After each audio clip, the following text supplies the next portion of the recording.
Olá pessoal, esse é mais um vídeo escatológico. Estou aqui para trazer mais informação acerca das profecias, da escatologia, que é a ciência, doutrina, o estudo acerca das últimas coisas. Se você ainda não segue o nosso canal, clica aqui, siga o nosso canal, dá um joinha, deixe seus comentários ao final e clica no link aqui do YouTube, onde tem todas as nossas redes sociais. Se você quiser semear no nosso ministério, siga-nos no Instagram, Facebook, o site da Igreja Batista Betel, que é betelonline.com.br. Nós temos todas as nossas mídias sociais para abençoar a sua vida e o seu coração. Hoje nós vamos tratar sobre um assunto muito especial, que é a doutrina propriamente dita da segunda vinda, a doutrina do segundo advento, ou seja, da segunda vinda de Cristo na igreja primitiva. Ou seja, como é que a igreja primitiva via essa questão do segundo advento ou a segunda vinda de Cristo. E concorda-se, a maioria dos estudiosos concorda de maneira geral que a igreja dos séculos que imediatamente se seguiram ao período chamado apostólico tinha uma opinião pré-milenarista a respeito do retorno de Jesus. Um teólogo chamado Alice, um amilenista, ele diz o seguinte: cria-se amplamente no pré-milenarismo na igreja primitiva, embora não se possa dizer com certeza com que amplitude esse posicionamento tinha, mas o realce que muitos dos seus defensores davam às recompensas terrenas e aos prazeres carnais provocou grande oposição, e ele foi quase completamente substituído pela posição espiritual, entre aspas, de Agostinho, que acreditava no não literalismo desses escritos proféticos. Então reapareceu aqui sob formas extravagantes, também por ocasião da reforma, notadamente entre os anabatistas, novamente esse pré-milenarismo. Bengel e Medi, que são dois também estudiosos, estiveram entre os primeiros estudiosos aqui da distinção da atualidade a defender o pré-milenarismo. Mas não foi senão no início do século passado, ou seja, aqui do século XX, do século XIX principalmente, que ele passou a influenciar na atualidade as questões escatológicas. Desde então tornou-se cada vez mais popular e muitas vezes se ouve a declaração de que a maioria dos líderes evangélicos na igreja de hoje é pré-milenarista. Nós, obviamente, somos pré-milenaristas, ou seja, acreditamos em eventos que hão de acontecer antes do milênio literal de Cristo sobre a Terra. Whitby é um dos também, geralmente ele é considerado o fundador do pós-milenarismo. Ele escreve também falando um pouquinho sobre isso. Ele diz que a doutrina do milênio, ou o reino dos santos na Terra, também como é conhecida por 1000 anos, é agora rejeitada por muitos católicos romanos e por parte também dos protestantes, principalmente os mais tradicionais. Mesmo assim, foi considerada essa teoria pré-tribulacionista pelos melhores cristãos por 250 anos, dentro de uma tradição, também dentro da própria tradição apostólica nós vemos isso, e como tal é apresentada por muitos pais do segundo e do terceiro século, que falam dela como a tradição do nosso Senhor e dos seus apóstolos e de todos os antigos que viveram antes deles, que nos contam as próprias palavras nas quais ela lhes foi entregue, ou seja, as escrituras que eram assim interpretadas então, e dizem que ela foi mantida por todos os cristãos que eram exatamente, na antiguidade, chamados de ortodoxos. Ela foi também recebida não apenas nas partes orientais da igreja. Lembre-se que na antiguidade existia a igreja oriental, grego-ortodoxa, e a igreja ocidental, católica romana. Então ela foi recebida não apenas nas partes orientais da igreja, por Papias, por exemplo, na região da Frígia, atual Turquia, antigo Império Grego-Macedônio, por Justino também na Palestina, por Irineu na Gália, já é uma região ali da Itália, Nepo no Egito também, Apolinário, Metódio, tudo pais da igreja primitiva, Metódio aqui no oeste, no sul, Cipriano, Vitorino lá na Alemanha também, Tertuliano, que teve seu ministério no norte da África, Lactâncio, na região da Itália, Severo, que foi um outro pai da igreja, e também pelo Concílio de Nicéia, no ano 323 depois de Cristo.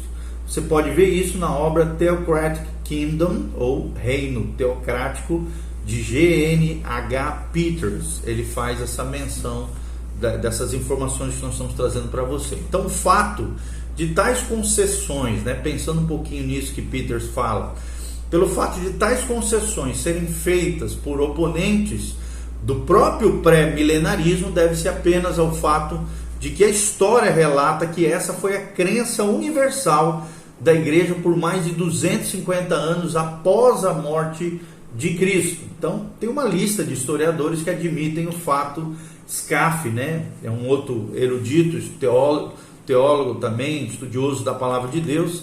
Philip Scaff, na sua obra History of the Christian Church, ou História da Igreja Cristã, ou do Cristianismo Eclesiástico, no tomo 2, ele diz que o ponto mais marcante da escatologia da era pré-nicena é a proeminência do quiliasmo. O que é o quiliasmo? É a crença nos 1000 anos literais do reinado de Cristo na Terra, ou também chamado de milenarismo, que é a crença num reinado visível de Cristo em glória na Terra, com os santos ressurretos por 1000 anos, antes da ressurreição geral e do juízo final, que é o juízo do grande trono branco. Então, essa certamente não foi a doutrina incorporada a algum credo ou forma de devoção, né, na antiguidade, sendo antes uma posição amplamente aceita por patriarcas da igreja e mestres ilustres do cristianismo na antiguidade. Harnack, um outro estudioso erudito, também nos diz, né, mencionado aqui por Schaeffer, ele diz que a doutrina do segundo advento de Cristo e do reino milenial aparece tão cedo na história da igreja cristã que cabe perguntar se não deveria ser considerada parte essencial da religião cristã. E a resposta é claro que sim, deveria ser. Quais são os maiores expoentes do pré-milenarismo? Posicionamento da qual nós também fazemos parte aqui. O pastor Volteni faz parte, o pastor Giovanni, todos os pastores da Igreja Batista Betel acreditam no pré-milenarismo. Então, talvez aqui a maior compilação desses defensores do pré-milenarismo dos primeiros séculos tenha sido feito por Peters, né?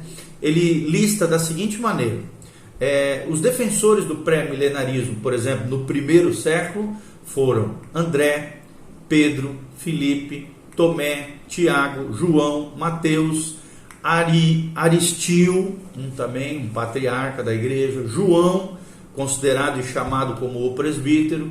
Todos esses são citados por Papias, também que era um patriarca da igreja primitiva, e que, segundo Irineu, ouviu João pessoalmente e foi amigo também de Policarpo, outro pai da igreja. E todas essas referências aos apóstolos concordam com os fatos que temos provado aqui, que os discípulos de Jesus tinham uma visão judaica sobre o reino messiânico literal na primeira parte do século, ou seja, do século cristão. E em vez de descartá-lo, eles o ligavam, obviamente, ao segundo advento em seguida. Outro grande proeminente foi Clemente de Roma, né? Você pode ver essa menção em Filipenses 4:3, que viveu entre os anos 40 a 100 depois de Cristo, aproximadamente. Barnabé também foi um dos defensores do pré-milenarismo, que viveu entre 40 e 100 depois de Cristo. Hermas também, um dos grandes pais da igreja, viveu do ano 40 ao 140 depois de Cristo. Inácio, bispo de Antioquia, que morreu na perseguição ordenada pelo imperador Trajano, ele viveu entre 50 depois de Cristo e 115. Policarpo também, que foi um dos grandes bispos da igreja primitiva, foi bispo na cidade de Esmirna, foi discípulo direto do apóstolo João, que viveu entre 70 e 167 depois de Cristo. E Papias, como nós já mencionamos, foi bispo na cidade de Herápolis, que viveu entre os anos 80 e 163 depois de Cristo. Por outro lado, é claro, nós não podemos apresentar aqui nenhum nome que possa ser citado como categoricamente contrário à nossa posição pré-milenarista. Segundo lugar, também é que possa ser citado como alguém que ensinou, sob qualquer forma ou qualquer sentido, a doutrina dos nossos oponentes. Então, ou seja, oponentes aqui que eu falo são pessoas que têm posicionamentos contrários ao pré-milenarismo. Quem são também os defensores do pré-milenarismo a partir do segundo século? Nós vemos o primeiro dele, Potino, que também foi um mártir cristão, que viveu dos anos 87 a 177 depois de Cristo. Justino Mártir, também, famoso, que viveu entre os anos 100 e 168 depois de Cristo. Melito, que foi bispo de Sardes, viveu entre os anos 100 e 170 depois de Cristo. Egísipo, que viveu entre 130 e 190 depois de Cristo. Taciano, que viveu entre 130 e 190 depois de Cristo. Irineu, que também foi mártir e viveu cerca de 140 depois de Cristo a 202. As igrejas de Viena e as igrejas de Lyon, Viena na Áustria e Lyon na França, também criam no pré-milenarismo. O Tertuliano, que viveu entre o ano 150 e 220 depois de Cristo, e Hipólito, que viveu entre o ano 160 e 240 depois de Cristo. Por outro lado, obviamente, nenhum escritor sequer pode ser apresentado, nem mesmo um nome pode ser mencionado dentre os citados que se tenha oposto ao quiliasmo nesse século, ou seja, no século II. Que o estudioso, então, pense um pouquinho sobre isso, reflita sobre isso, ou seja, os 2 primeiros séculos da era cristã, nos quais nenhuma oposição direta surgiu contra essa doutrina, mas sim, essa doutrina foi mantida pelos mesmos homens que foram considerados os pais da igreja, os líderes mais eminentes naquela época, por meio dos quais acompanhamos dentro dos escritos da história da igreja, que foram pré-milenaristas. O que devemos concluir então? Primeira observação que nós trazemos é que a fé comum da igreja sim era quiliástica, ou seja, acreditava no milênio literal de Cristo, ou nos 1000 anos proféticos, onde Cristo reinará em glória e graça na terra. Segundo lugar, que tal generalidade e unidade dessa crença apostólica, patriarcal, só poderia ter sido introduzida pelos fundadores da igreja e pelos presbíteros nomeados diretamente por cada um dos grandes líderes e apóstolos do primeiro e segundo século da era cristã. Os defensores também do pré-milenarismo, no terceiro século, nós também podemos citar Cipriano, Cômodo, Nepo, que foi bispo de Arsinói, Corácio também, Vitorino, Metódio, Lactâncio, todos esses foram citados por Petrus como defensores do pré-milenarismo. Então, embora todos os homens citados, que nós citamos nesse vídeo aqui, sejam sempre igualmente claros, alguns deles, obviamente, falaram de forma inequívoca quanto à sua posição pré-milenarista. Clemente de Roma, por exemplo, escreve, mencionado aqui por Charles Hyde, na sua obra The Basis of the Premillennial Faith, ou As Bases da Fé Primilenial, traduzindo aqui para o português, ele diz o seguinte, Clemente de Roma, um dos pais da igreja, ele diz, verdadeiramente, logo a vontade de Cristo será cumprida como as Escrituras também testemunham, dizendo, certamente venho sem demora, e de repente virá ao seu templo o Senhor, aqui uma referência a Cristo, a quem vós desejais, o Santo de Deus. É o que fala Clemente de Roma, aqui nós vemos claramente que ele cria no milênio literal. Justino, também o mártir, em seu Diálogo com Trífo, uma obra famosa da história da igreja, da antiguidade, dizia o seguinte, Justino mártir, mas eu e qualquer um que somos em todos os aspectos cristãos, decididos, sabemos que haverá a ressurreição dos mortos, e 1000 anos em Jerusalém, que será então construída, adornada e aumentada, como declaram os profetas Ezequiel e Isaías. E ainda mais, certo homem chamado João, um dos apóstolos de Cristo, previu por uma revelação que foi feita a ele, que os que crescem em nosso Cristo passariam 1000 anos em Jerusalém, e depois disso a ressurreição geral, ou, para ser breve, a eterna ressurreição e julgamento de todos os homens também ocorrerá. Então era assim que acreditavam os líderes dos 3 primeiros séculos da igreja ou da era primitiva. Irineu, que também foi um outro bispo, o bispo da cidade de Lyon, atual França, né, apresenta uma escatologia bem desenvolvida já para aquela época, quando ele descreve o seguinte. Vou falar aqui as palavras de Irineu, bispo de Lyon. Ele diz: mas quando esse anticristo tiver devastado todas as coisas nesse mundo, ele reinará por 3 anos e 6 meses e sentará no templo em Jerusalém. Então o Senhor virá do céu entre as nuvens na glória do Pai, mandando esse homem e os que o seguiram para o lago de fogo, mas trazendo para os justos o tempo do reino, quer dizer, o descanso, o sagrado 7º dia, e restaurado a herança prometida de Abraão, na qual o Senhor declarou que muitos vindos do leste e oeste sentarão com Abraão, Isaque e Jacó. Então a bênção prevista pertence sem dúvida à época do reino, aqui milenial, literal, quando os justos então reinarão depois da sua ressurreição. Então, ouvindo aqui, né, o bispo de Lyon, nós vemos que realmente ele tinha, já para aquela época, imagine só, uma escatologia bem detalhada aqui, relatada nas suas palavras. Tertuliano também, que foi um dos grandes pais da igreja, soma juntamente com esse bispo de Lyon o seu testemunho, quando ele afirma o seguinte: mas nós confessamos que um reino sobre a terra nos é prometido, apesar de antes do céu, ou seja, primeiro vão para o céu, né? Apenas em outro estado de existência haverá esse reino milenial, visto que ele acontecerá depois da ressurreição dos santos, por 1000 anos na divinamente construída cidade de Jerusalém. Justino também e Irineu falaram o seguinte, mencionado aqui por Daniel Whitby, na sua obra Treatise on the Millennium, tá? Ou Tratado acerca do milênio. Ele diz que 3 classes de homens.